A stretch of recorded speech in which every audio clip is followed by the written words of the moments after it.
clarifying the misconceptions about hypnosis. After establishing rapport with the patient, it is important to educate and reassure the patient about misconceptions. Hypnosis is a good thing. Hypnosis is not inherently good. Hypnosis itself does not cure people. It has the potential to be utilized as a powerful tool for reducing suffering and promoting healing.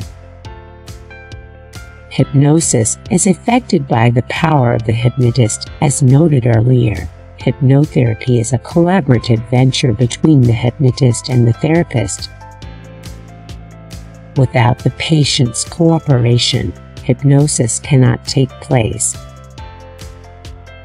Only certain types of people can be hypnotized, although there is controversy as to whether some people are hypnotizable or not. It is generally accepted that hypnotic responsiveness in people along a continuum, ranging from low hypnotizables to very high hypnotizables. Therefore, individuals cannot all experience the same deep trance level. Anyone who is hypnotized is weak-minded. This misconception is based on the all-powerful Spangali image of the hypnotist portrayed in novels and movies. The ability to be hypnotized is not correlated with any specific personality defect or negative trait. Moreover, each person has a capacity for will, and virtually all people have the ability to enter spontaneous or informal hypnotic states regularly. Once one has been hypnotized, one can no longer resist it. This misconception is based on the idea that a hypnotist controls the will of his or her subject, and once one succumbs to the power of the hypnotist. Since the hypnotic process is an interaction between the patient and the hypnotist, based on mutual power and trust to attain a certain desirable therapeutic outcome, the patient may choose to experience, or not, the hypnotic trance. One can be hypnotized to say or do something against one's will. It is true that brainwashing and other untoward influences have been used. In the clinical context, however, the relationship between the clinician and the patient is one of mutual responsibility and accountability. In theory, the clinician provides benevolent suggestions that the patient can either accept or reject. Being hypnotized can be hazardous. Hypnosis in itself is not harmful.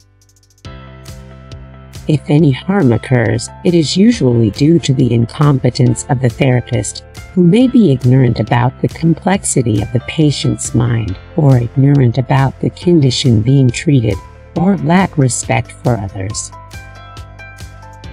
One becomes dependent on the hypnotist. Hypnosis as a therapeutic tool in itself does not foster dependence on the therapist. Although some dependence in the initial stages of hypnosis may be desirable, to provide help and comfort, and to build trust and therapeutic alliance. One can become stuck in hypnosis, since hypnosis is a state of focused attention, controlled by the patient. The patient can decide to terminate the experience at any time.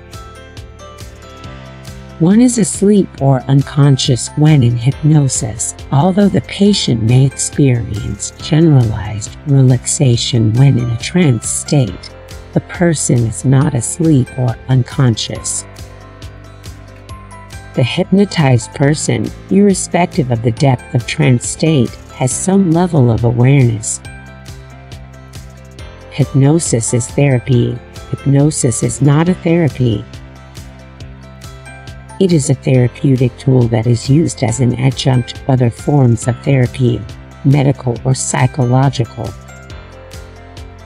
When hypnosis is used as adjunctive intervention, it is referred to as clinical hypnosis or hypnotherapy.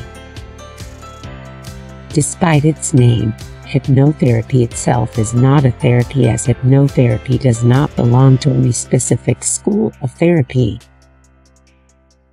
It is used as an adjunct to enhance treatment effect. One must be relaxed to experience hypnosis. Since hypnosis is a state of concentrated attention, physical relaxation is not a prerequisite for hypnosis to occur. A person can be hypnotized while involved in physical activities such as riding an exercise bike. Hypnosis produces accurate recall of everything that happened to one. The mind does not work like a computer, taking in and storing the exact experience so that it can be accurately recalled later. Memory is a dynamic, constructive process, and therefore memory can be unreliable. Hypnosis does not facilitate recall of accurate memory, providing facilitated information. After debunking the myths and misconceptions of hypnosis, it is advisable to provide your patient with facilitated information about hypnotherapy. Such facilitated information elicits the patient's active cooperation and makes it easier for the patient to experience suggested effects. Some of the facilitated information includes the following. Hypnosis is something that a patient does or participates in. It is not something done to the patient. Therefore, the patient's cooperation is very important. Hypnotic suggestions are experienced more vividly when a person actively imagines their occurrence. For example, suggested arm levitation can be experienced more easily. The participant intentionally imagines the arm is becoming lighter. The hypnotic experience depends on the patient's beliefs and expectations. Organizing the setting for hypnotherapy. It is recommended that hypnosis be conducted in a quiet room, although this may not always be possible. For example, a dentist practicing hypnosis in a busy office may not have the facility of a quiet setting. Although a quiet setting, gentle lighting, and comfortable furniture are desirable, successful hypnotherapy can be conducted in all kinds of environments as long as the practitioner is not being interrupted constantly.